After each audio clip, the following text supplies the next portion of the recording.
Bueno, bienvenido a la clase número 3 de ciberseguridad. Acá Pablo me está consultando qué programas de pentesting me recomendás para eso. Bueno, eso ya es más de avanzada, Pablo. Probablemente lo voy a dar más adelante en las clases. Hay material de hacking ético, así que ahí lo van a ver más en profundidad. Hay muchas herramientas open source, así que ahí van a tener para entretenerse. Así que, a ver, voy a seguir. Vamos a ver ciberseguridad en general, redes. Así que todo va a llegar a su tiempo, esa parte. Bueno, nos quedamos acá la clase pasada. Estamos viendo los pilares de la ciberseguridad, la triada SIDA. ¿No?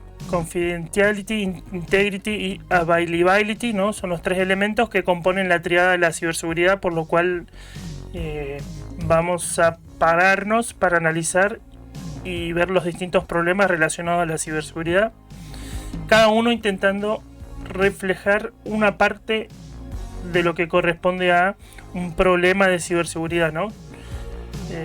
Habíamos visto un poquito en la anterior clase y también esta forma en la que se presenta, ¿no? Que uno se interconectan, ¿no? Y si se rompe alguno de estos pilares, podemos decir que algo es inseguro o que también se gesta algún tipo de incidente. O sea, se pierde la confidencialidad de la información a través de un incidente X. Entonces ahí, como les dije, este tipo de conceptos está bueno pensarlo en relación a el ejemplo de una persona. Está todo en los libros de ciberseguridad, ¿no? Es Alice le manda un mensaje a Bob y ahí vos podés pensar e integrar los distintos conceptos.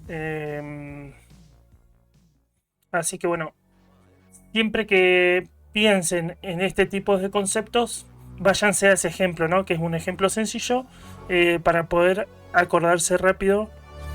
Y está bueno esta ayuda a memoria, que es las siglas, ¿no? CIA, ¿no? En inglés, o SID en español.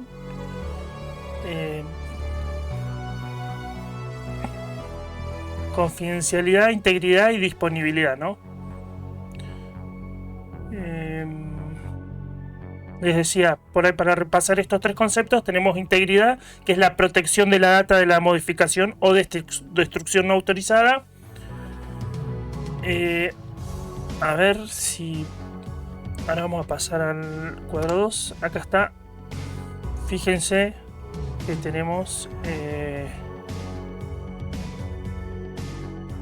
si yo o alguno de ustedes modifica, por ejemplo, algún documento personal,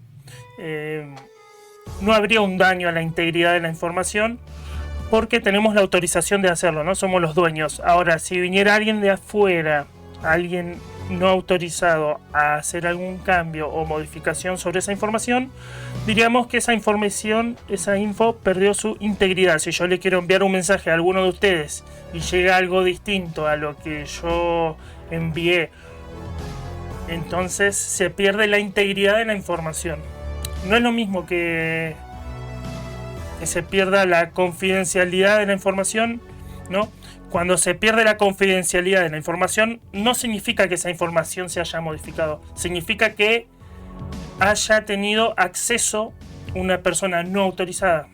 Tiene que ver más con el acceso. ¿Quién pudo ver y entender esa información? Ahí nosotros como contramedida o control tenemos la criptografía de nuestro lado, ¿no? Sobre todo en las distintas tecnologías que usamos, ¿no? Correos, mensajería, etc. Intentamos que la información en tránsito viaje cifrada para que no pueda ser y no se pierda esa confidencialidad de la información. Pero bueno, ahí va por otro lado, ¿no? Por eso la confidencialidad se pone sobre la protección de la información sensible de ser accesida por otras personas no autorizadas, ¿no? Por eso le decía, la autorización tiene un rol importante. Y después la disponibilidad es, digamos, la capacidad que tenemos de asegurarnos en el tiempo el acceso a ciertos sistemas, a cierta información por parte de usuarios autorizados, ¿no? Decimos que, por ejemplo, un recurso en la nube está disponible cuando podemos acceder, o cuando tenemos el acceso correcto y la autorización, ¿no? Si, por ejemplo, yo levanto una instancia de cómputo en AWS y terminan accediendo personas que no estaban destinadas a utilizar esa instancia, que no estaban autorizadas a usarla, que no estaban autorizados a hacer modificaciones, vamos a decir que se pierde la disponibilidad de ese recurso. Si luego esa persona hace algún tipo de daño o modifica algo en esa instancia, decimos que también se pierde la integridad, ¿no? Pero primero perdimos la disponibilidad. Otro caso muy común es cuando los casos de ransomware. Cuando se cifra la información de una computadora, decimos que se perdió la disponibilidad de la información, porque yo no puedo acceder a ella porque está cifrada.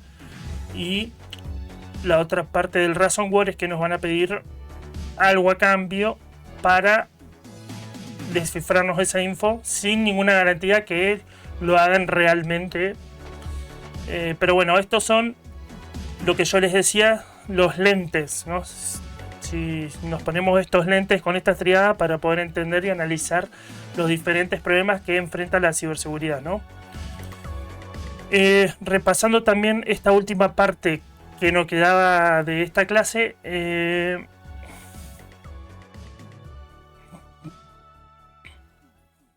bien.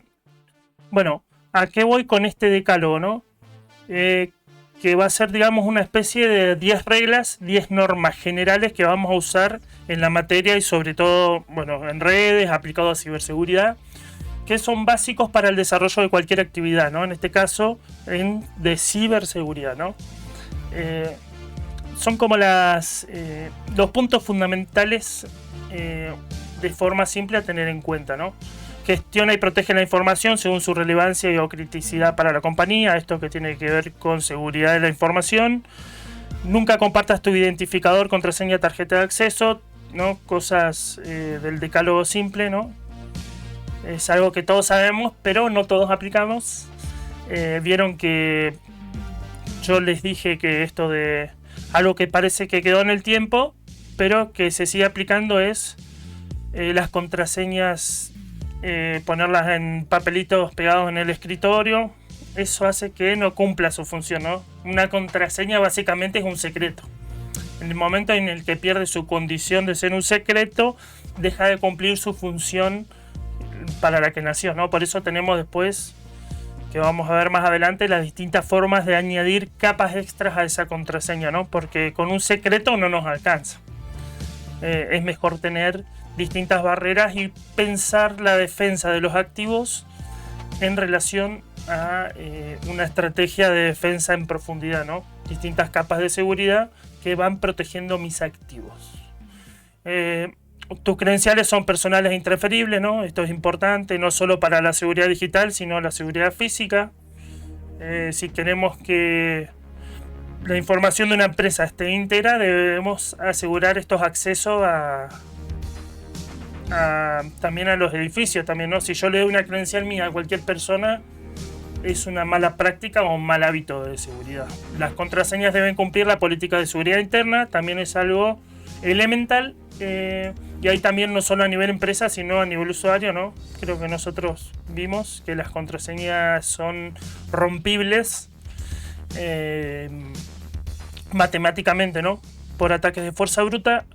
Cuanto más cortas son las contraseñas y menos dígitos tiene en relación a distintos tipos de dígitos, menos combinaciones posibles hay y menor tiempo es el que le toma a un atacante romperla a través de algún ataque de fuerza bruta, que eso implica probar todas las posibilidades, combinaciones que existen en el universo de esa contraseña, ¿no? De pocos dígitos, ¿no? Entonces, cuanto más dígitos tengamos y más variedad haya en esos dígitos, más va a ser más segura y más resistente a estos ataques de fuerza bruta, ¿no? No decimos nunca segura, pero es un poco más segura que otras, ¿no? Comparaciones. No proporciones información interna fuera de la empresa, salvo para el estricto cumplimiento de la actividad laboral. Cumplir con la política de mesas limpias, ¿no? eso me refería no abras archivos o enlaces de origen desconocido o poco fiable, ¿no? Esto es uno de los elementos centrales que corren hoy en día, 2026, que la mayoría del malware y los ataques se gestan a través de phishing, ¿no? Que lo vamos a hablar un poco en las clases más adelante, pero esto, aunque parezca sencillo, es elemental. Habilita los mecanismos de autorización y accesos a tus dispositivos, sobre todo los móviles. Esto también colabora con los planes de emergencia o continuidad del negocio. Y acá en planes de emergencia o planes de continuidad del negocio, esto le decimos BCP. Y sigue las recomendaciones de situaciones de emergencia o incidentes de seguridad. Asegura que los activos de información de los que somos responsables dispongan de un análisis de riesgo de seguridad a fin de identificar la protección requerida en cada uno de ellos. Esto es importante entender qué activos nosotros tenemos y qué responsabilidad tenemos sobre eso. Ahí para eso existen, ¿no? Los inventarios, ya sea a nivel individual, que uno lo puede aplicar para entender mejor cuál es la superficie de ataque. Si uno no identifica cuál es la superficie de ataque, no vas a saber cómo defenderte. Entonces, ¿qué es parte de la superficie de ataque? Si lo pensamos a nivel individual, parte de las redes que se utilizan, los dispositivos que se usan, las aplicaciones que uno tiene y las cuentas que uno utiliza, ¿no? O sea, una cuenta de Gmail es parte de una superficie de ataque, una contraseña, en la red de internet, la notebook, los puertos que tiene esa compu, ¿no? Todo representa, y una vez que nosotros reconocemos, podemos intentar protegerlo, pero si no sabemos qué tenemos para defender, nunca lo vamos a proteger bien, ¿no? Entonces, si llevamos esto de escala menor a escala mayor, a escala empresarial, se van a dar cuenta de que es mucho más complejo. Si es difícil protegernos a nosotros mismos, imagínate un inventario de una empresa y de empleados, ¿no? Los activos esos van a ser muchísimo. Y bueno, esto, asegúrate de actuar siempre acorde a la política y normativa interna de seguridad para proteger los activos de la empresa. Identifica, incorpora y valida los requisitos de seguridad en la contratación de servicios y productos. Nosotros podemos ser seguros, pero nuestros proveedores puede ser que no lo sean. Entonces, nosotros como empresa sería, ¿no? O como organización, hay que elevar esos estándares para afuera, ¿no? Si no, terminás excediéndote la seguridad ajena, ¿no? Y asegura su cumplimiento a su finalización de uso.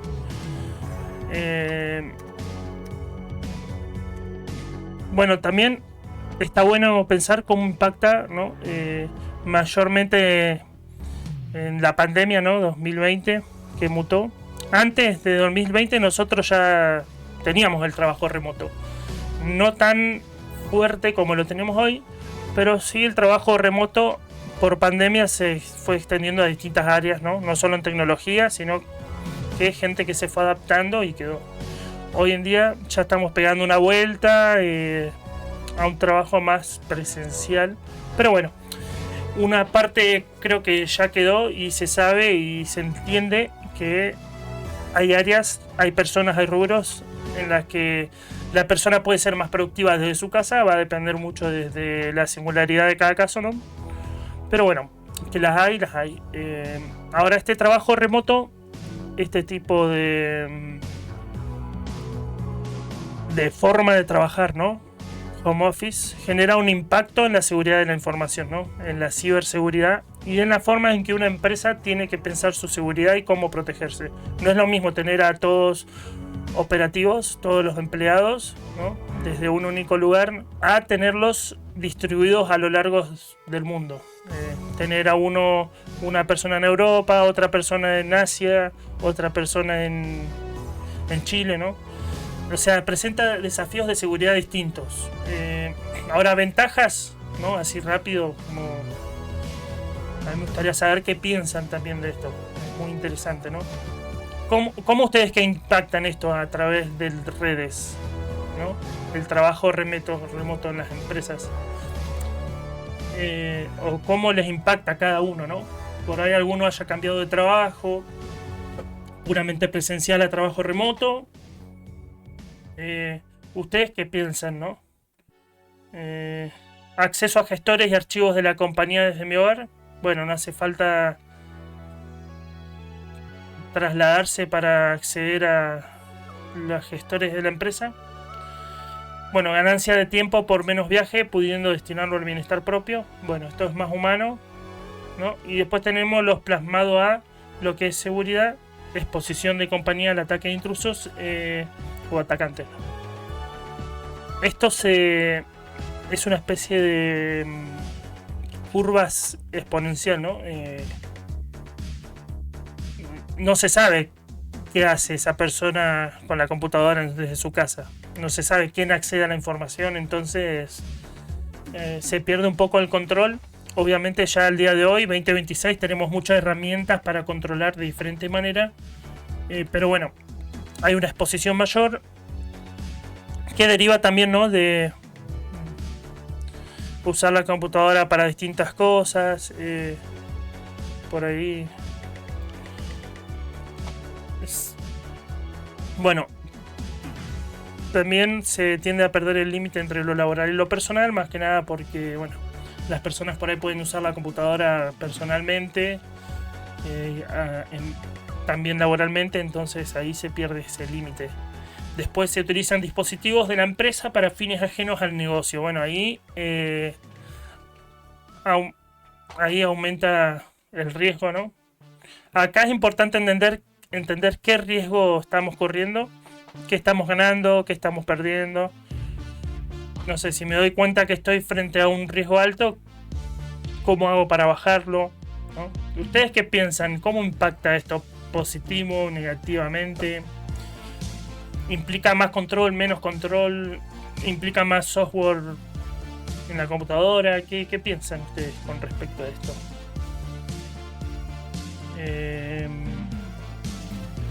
Bueno, déjenme acá en los comentarios, acá abajo, déjenme si tienen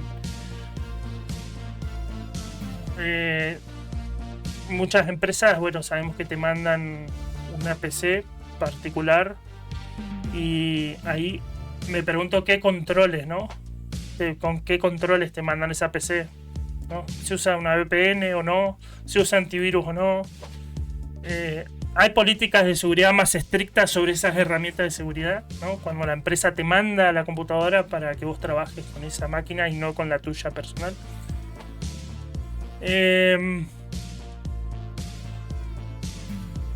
Bien. ¿Ustedes qué piensan al respecto? Los leo en los comentarios, ¿sí? Si me quieren poner en los comentarios, los leo. No se olviden también de suscribirse. No olviden de suscribirse, de poner me gusta acá abajo, compartir para que le llegue a más gente.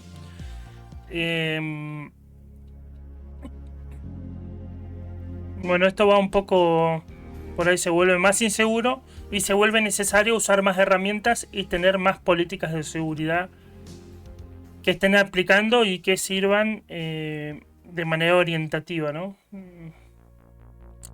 Ahí tenemos dos partes, dos vectores que podemos pensar, ¿no? La parte más de políticas de documento, que un empleado tenga que firmar de qué va a hacer con ese activo, con esa computadora, qué puede hacer y qué no, que lo firme y que sea consciente de lo que puede y no puede hacer. Y también las herramientas de seguridad propias de la computadora de la empresa, ¿no?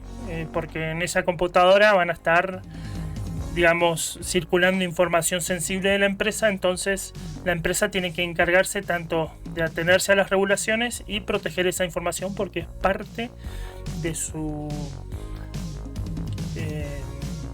dominio, ¿no? Una VPN empresarial, por ahí está bueno para tenerlo en cuenta. Las VPN están, personalmente, es una idea copada, mucha gente no le gusta, pero hoy en día está, digamos, migrando todo a modelos, pero bueno, Zero Trust se está mudando todo hoy en día, pero es más complejo que una VPN tradicional, ¿no?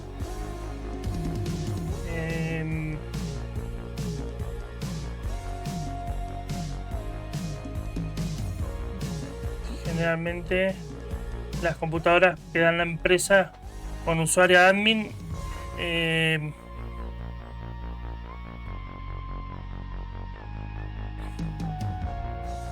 por ahí yo diría desde ya que la mayor parte de las empresas corporativas no dan computadoras con usuario admin, pues sería exponerse mucho a que el usuario haga lo que quiera, ¿no?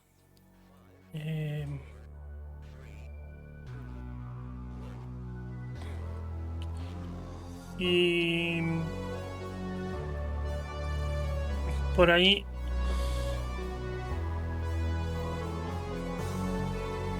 hay que pensar también en el tema de redes. Ahí estaba leyendo los comentarios. Bueno, la VPN es un control más, ¿no? No es que te vaya a solucionar todos los problemas. Lo que te puede servir por ahí de para acceder a recursos de la empresa.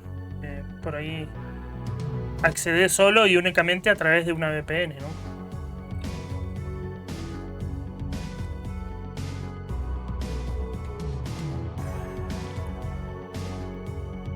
Bien, vamos a seguir con la clase, bueno, tips para usar wireless network, redes inalámbricas, ¿no? Primeramente teníamos redes cableadas, hoy mayormente nos conectamos a redes Wi-Fi, ¿no? Que requiere quizás un internet más estable, ¿no? Por ahí el Wi-Fi tiene cierta menos estabilidad que una red LAN, pero es lo que más usamos.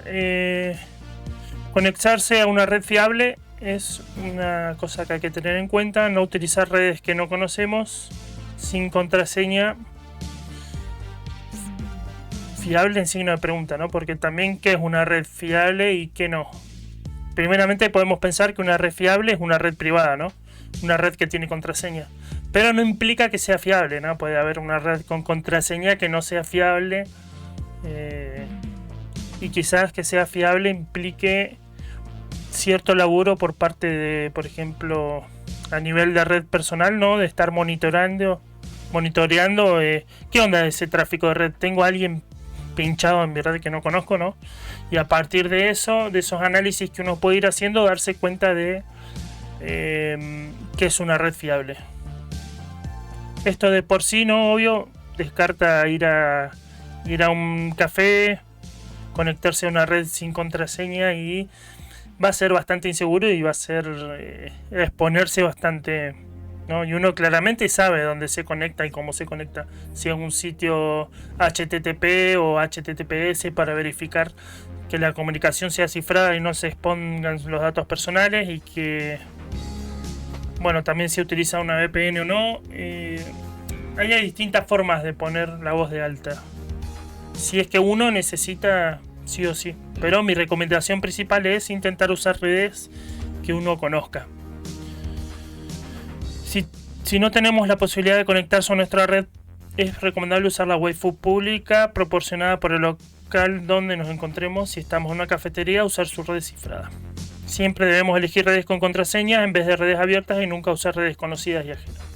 Bueno, esto es lo que lo estaba diciendo recién, de dónde viene el Wi-Fi y ¿no?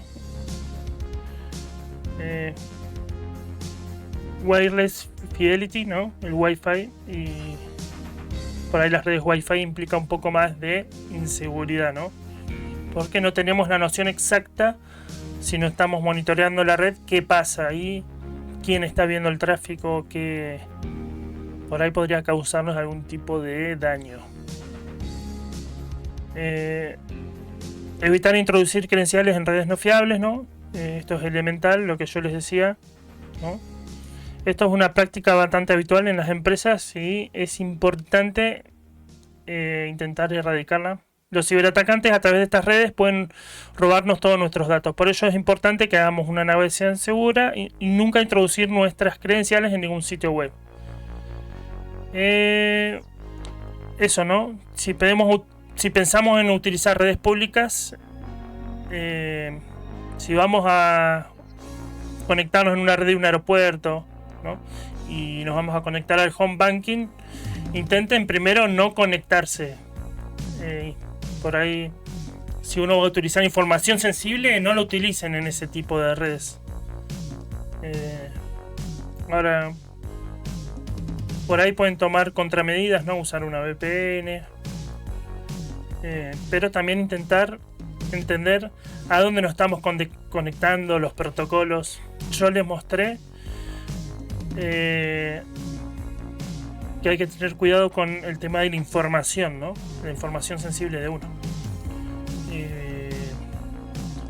Miren, ahora les voy a mostrar. Ahora voy a abrir una página que viene al ejemplo rápido, ¿no?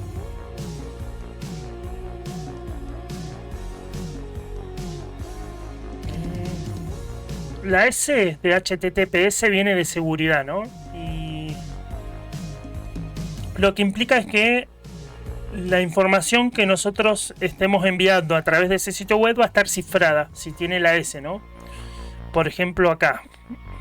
Ahora el HTTPS, el protocolo de transferencia, es decir, HTTP no tiene la S y esa información no viaja cifrada. Y eso que implica que si yo me conecto a una red pública, ¿no?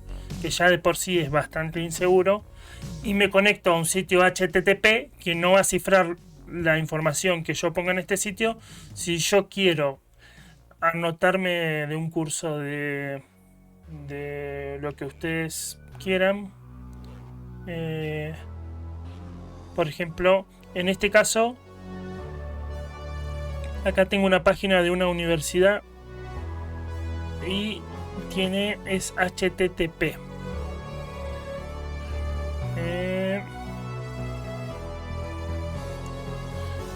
Toda la información que vos pongas acá, básicamente, hacer un sitio HTTP no va a estar cifrado. Entonces cualquiera persona que esté en una red pública monitoreando y esté intentando hacer algo en esa red, o no sé, robarse algún número de tarjeta, algún código, un mail, una contraseña, va a poder ver todo lo que ustedes, toda la interacción que ustedes tengan con este sitio, porque es HTTP.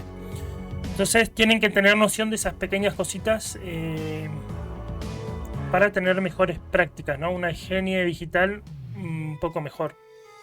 No cuesta nada hacerlo y solo depende de que estemos atentos a esto, ¿no? Porque generalmente si yo ingreso acá te avisa que este sitio es inseguro porque es HTTP y no es HTTPS. Pero bueno, yo desde acá veo que es HTTP, ¿no? Y este, por ejemplo, es HTTPS. Entonces uno ahí sabe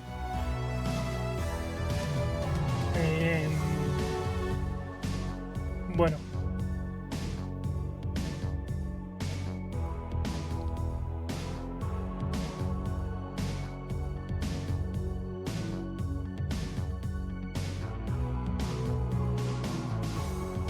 bien, ahora vamos. Bueno, acá principalmente debemos tener cuidado con los datos sensibles. Si estás utilizando una red abierta, en la medida de lo posible, no accedas a cuentas bancarias ni realices gestiones con la administración pública.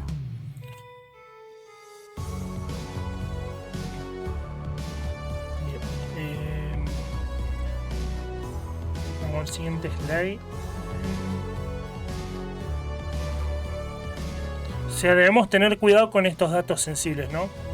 Si yo estoy poniendo datos que no son sensibles, bueno, no importa. Pero si yo voy a poner un usuario, una contraseña, esto que les digo, ¿no? A pesar de que no es una buena práctica, más del 80% de las personas repite las contraseñas porque no querés olvidártelas. Por eso nace el Power Manager, ¿no? Porque las personas no son memoriosos para acordarse de diferentes claves. Entonces, bueno, tenemos que usar un Power Manager para gestionar distintas contraseñas, ¿no? Pero, como la mayoría repite, si aparte de repetir, volcás esa repetición en páginas no seguras, exponemos esos datos sensibles a ser robados. Y ahí es lo que yo les dije, que cuando uno repite contraseñas y esa contraseña está expuesta por distintos motivos, ¿no? Pues te conectas a una red Wi-Fi pública y lo pusiste, y entonces se genera un punto de falla, ¿no? Si alguien conoce una contraseña, acceden no solo a esa contraseña que descubrió, y sino a todo lo demás. Por repetición. Por repetir la contraseña se genera un único punto de falla, ¿no? Lo importante en relación a esto es intentar pensar o ver alguna forma de distribuir ese punto de falla, ¿no? ¿Cómo hago para que esto cambie y que, si me adivinan una contraseña o un correo, no me puedan acceder a todas las cuentas de banco, a todas las cuentas de finanzas, a todas las cuentas de redes sociales, ¿no? Y ahí es distribución, ¿no? Generando contraseñas distintas, gestor de contraseñas. Por ahí eso está bueno para iniciar, pero también no podemos tener el mismo mail, por ejemplo, para hablar con todas las personas en el mundo que para hacerla en el home banking. Porque si yo uso el mismo mail, todos conocen el mail con el que ingreso al home banking, ¿no? Así también uno va exponiendo estos datos sensibles.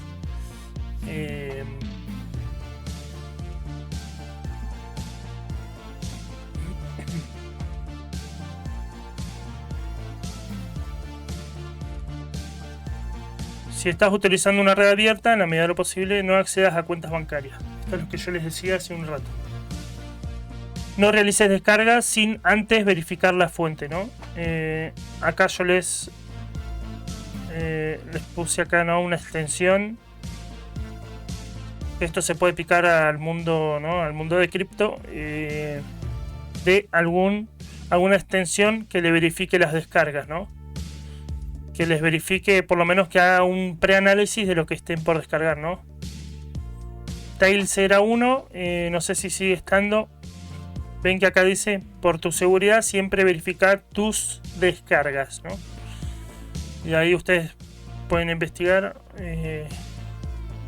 Verificar la fuente antes de descargar algo también es importante.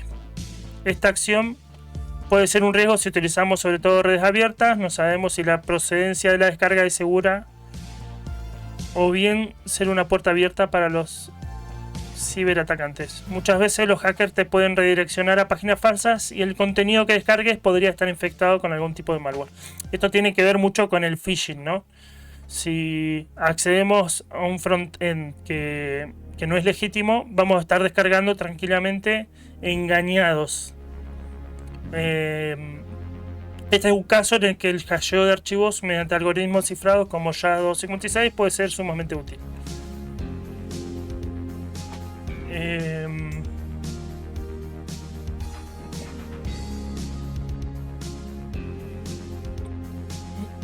Bueno, esto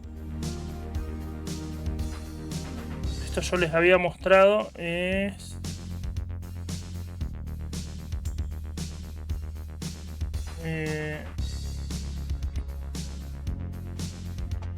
Acá entra, bueno, la página que yo les había mostrado antes del hash.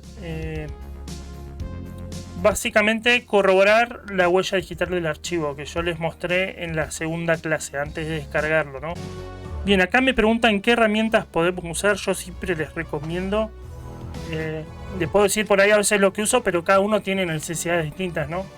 Voy a orientar todas mis acciones, sobre todo enfocada a intentar usar el internet y navegar digitalmente lo más seguro que pueda, porque uno trabaja en ciberseguridad. Entonces, sabiendo el daño que se puede causar, hay que intentar estar lo más seguro posible. Entonces hay que orientar las prácticas en relación a eso. Por ahí, si ustedes hacen poquitas cosas y no usen tanto, dudo que ustedes no lo usen porque están acá mirando mi curso. Pero por ahí, ahí en el chat pusieron usen Proton, que es un correo que está bueno para ciberseguridad. Por ahí algunos prefieren usar Tuta, ¿no?, que está orientado a ciberseguridad también. Notion Mail, Gmail, pueden usar el que mejor les quede, ¿no? Desactiva el Wi-Fi cuando termines de usar la red pública, desactiva el Wi-Fi, borrar los datos de esa red. De esta manera nuestro dispositivo no se conectará automáticamente a redes abiertas sin que nosotros seamos conscientes, ¿no? Esto también está bueno, por ahí se conectan de emergencia a una red pública, por ahí en algún aeropuerto, y esa red queda guardada y quizás van de nuevo a ese aeropuerto y no se dan cuenta y están conectados a ese Wi-Fi, y cualquier persona que esté intentando hacer algo puede pinchar, ¿no? Entonces pueden ver lo que están haciendo. Si es que están haciendo o utilizando algún dispositivo y redes sin comunicación cifrada, ¿no? Esta medida te va a ayudar a proteger tus datos. Después tenemos el doble factor de autenticación, o el 2FA, 2FA, y el MFA, que es el múltiple factor de autenticación, ¿no? El doble factor de autenticación podemos decir que es el tradicional, ¿no?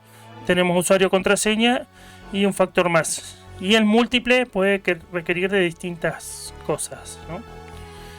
Ahí hay un mecanismo que decimos en ciberseguridad que está bueno pensar, ¿no?, la seguridad en profundidad a través de distintas capas. Esto, el múltiple factor de autenticación, implica que generemos estas distintas capas y las formas de utilizar contraseñas, por ejemplo, o barreras, podríamos decir, es pensarlo a través de 3 elementos, ¿no? En inglés es something you are, something you have, something you own, ¿no? Es decir, algo que eres, algo que tenés, y algo que posees, ¿no? Digamos. Esto se traduce, ¿no?, en distintos tipos de protecciones, ¿no? Una contraseña es algo que sabes, ¿no? Tu huella digital es algo que sos, y tu código de autenticación, por ejemplo, de una aplicación de 2FA, ¿no?, como Microsoft Authentication, es algo que vos tenés, un código que se genera automáticamente. Entonces, a partir de esos 3 tenemos 3 capas distintas, ¿no?, que corresponden a distintos planos. Una vez que tengamos esas 3 capas, digamos, bueno, apliqué las medidas necesarias para asegurar una cuenta, una aplicación, lo que sea. Eso es un poco el múltiple factor de autenticación. Muchas de las aplicaciones que tenemos en nuestro dispositivo tienen la posibilidad de realizar una doble verificación. De este modo nos conectaremos a una manera más segura. Necesitamos más que una password. No olvides activar esta opción y así podremos una barrera más para evitar ser atacado. No utilizar el SMS como factor, SIM swap attack, ¿no?, como un factor de riesgo. Básicamente esto se puede hacer de nuestro teléfono llamando, por ejemplo, a nuestro proveedor y decirme: che, perdí el chip, mándame un chip nuevo. Y bueno, es uno de los ataques que existe y son bastante frecuentes.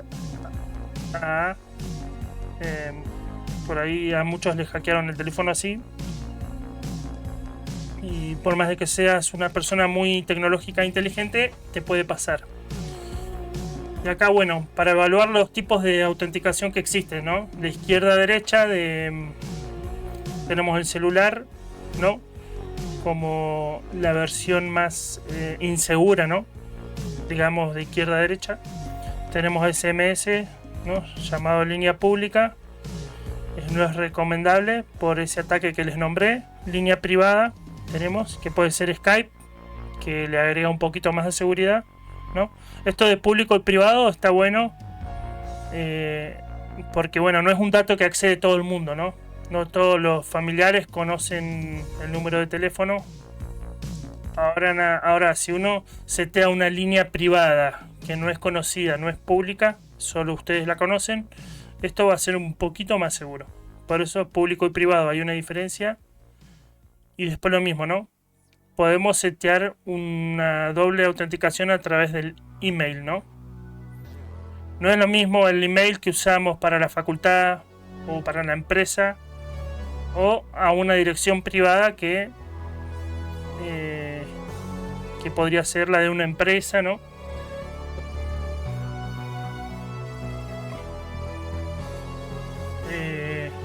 O en todo caso sería un correo que nadie sepa, que lo sepas vos nomás.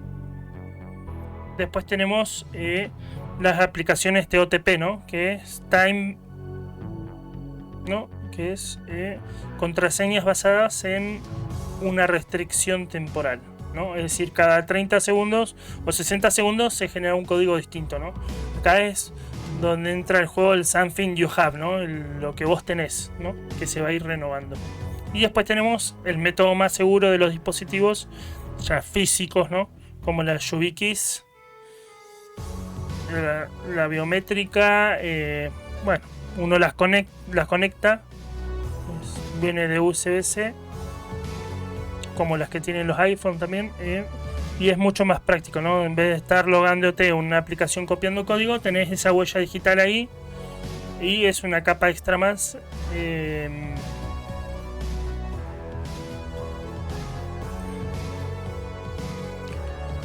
Y bueno, está buena poder verla también.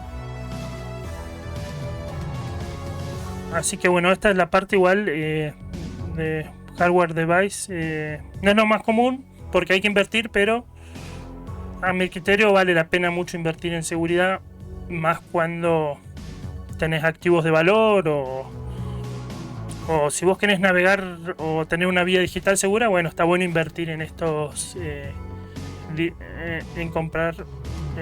pensar en comprar alguno de estos. Por ahí son caros acá en Argentina, pero afuera son un poco más accesibles, ¿no? Así que bueno.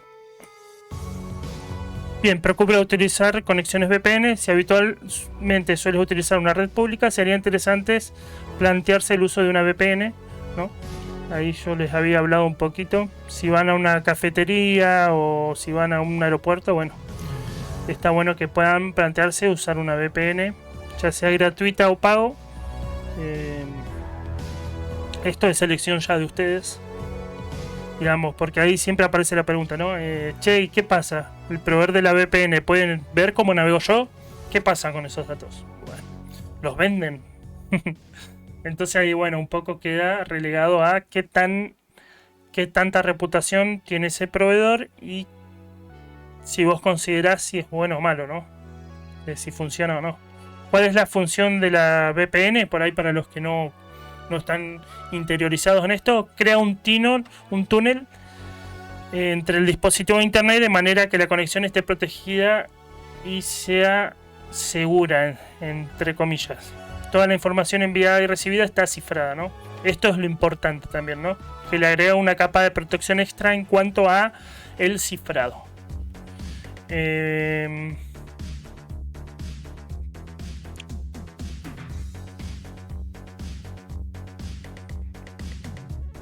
Básicamente, cómo funciona a nivel elemental, ¿no? Tenemos nuestro dispositivo con una IP.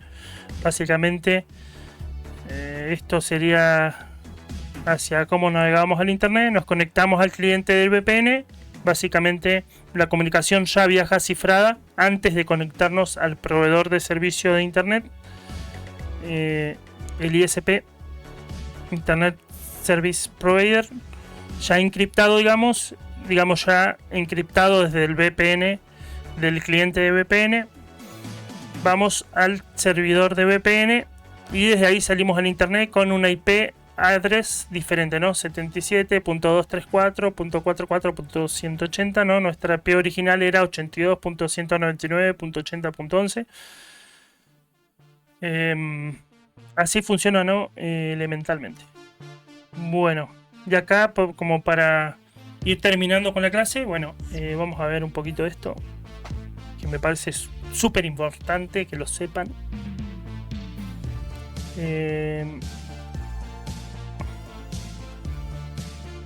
Vamos a ver un poquito qué es el phishing.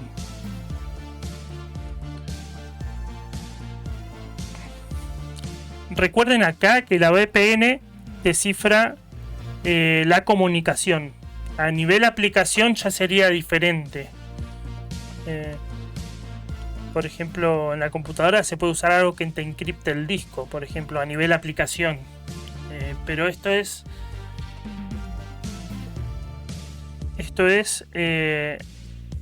a nivel de conexión que esté un poquito más cifrada, que viaje un poquito más segura la información. Por ahí se puede cifrar también el disco, como para agregarle una capa de protección. Bueno, seguimos acá.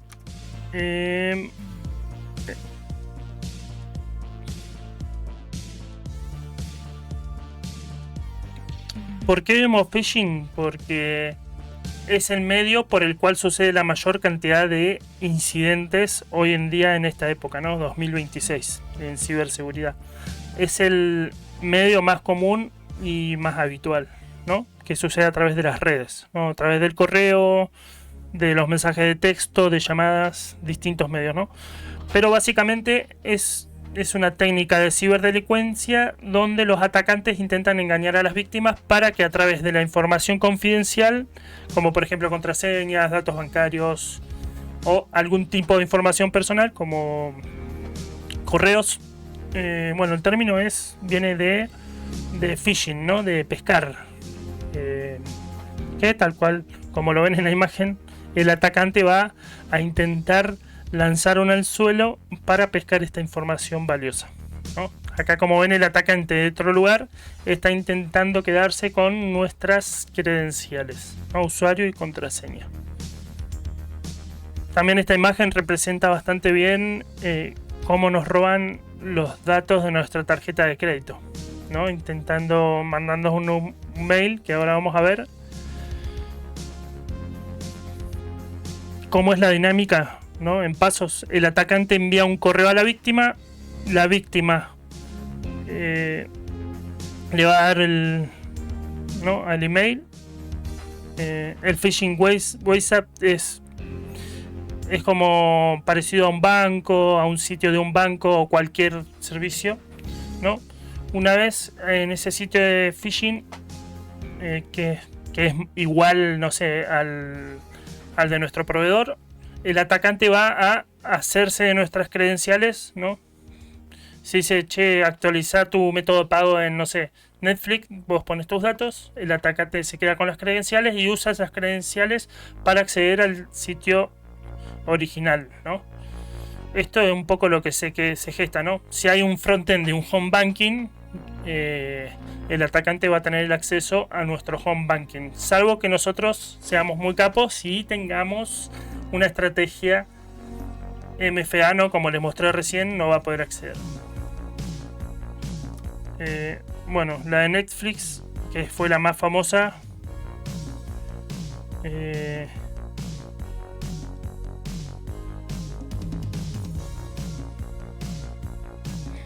este es uno de los casos más conocidos en el 2016 y tenemos distintas señales acá de que estamos hablando de un phishing, ¿no? Tenemos dígitos bastante raros, ¿no? No tenemos ningún tipo de nombre a quien estamos asociados. Si fuéramos los clientes de Netflix, nos dirían hello, no sé, Newen. ¿Quiénes están enviando el correo? Fíjense, en este dominio de update.com no es de Netflix. La parte de adelante vendría a ser el usuario, ¿no? Pero acá vendría a ser netflix.com, ¿no? Y no tenemos un link que es el phishing link, ¿no? Que acá va a estar el frontend falso y nos genera un sentido de urgencia, ¿no? Para que actualicemos nuestras credenciales rápidamente, ¿no?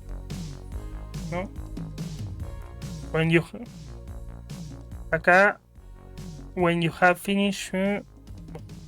Después otro phishing que nos llegó. Los phishing están bueno guardarlos para usarlos de ejemplo. Uno de MetaMask, ¿no? Dice, ¿no? Que antes del 13 de julio complete una cierta actualización, ¿no? Medio raro, porque si no voy a perder el acceso a mis activos. Bueno, esto en teoría no está asociado, o sea, wallet no está asociado a dirección de correo, entonces ya es muy extraño, ¿no? Si O sea, esto es lo que te roba el acceso a las credenciales. Lo mismo acá con otro phishing, ¿no? De Ledger, ¿no? Der Customer ya no dice el nombre, por ejemplo. Fíjense el dominio, ¿no?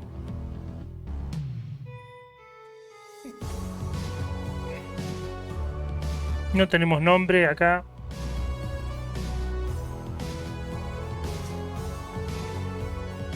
Tiene que ser antes del 10 de febrero del 2023. Y bueno, acá abajo que hay un botón gigante para hacer un clic. Pero bueno, esto está bueno que tengan las alertas donde tenés que mirar, ¿no? Y intentar entender esto, ¿no? Fíjense que no tienen sentido. No. Si yo estoy apurado puede ser que entre, pero si yo tengo una mínima pausa, podés frenar. Bueno, acá pueden hacerme varias consultas, aclarar cualquier duda que tengan. Puedes hacer tus consultas acá abajo en el chat. Yo les voy a ir respondiendo lo que ustedes quieran consultarme. Y bueno, próximamente vamos a subir la cuarta clase. Y bueno, espero que les guste. Suscríbanse. No se olviden de suscribirse al canal, de poner me gusta para que les llegue a más gente. Bueno, nos veremos en la próxima clase.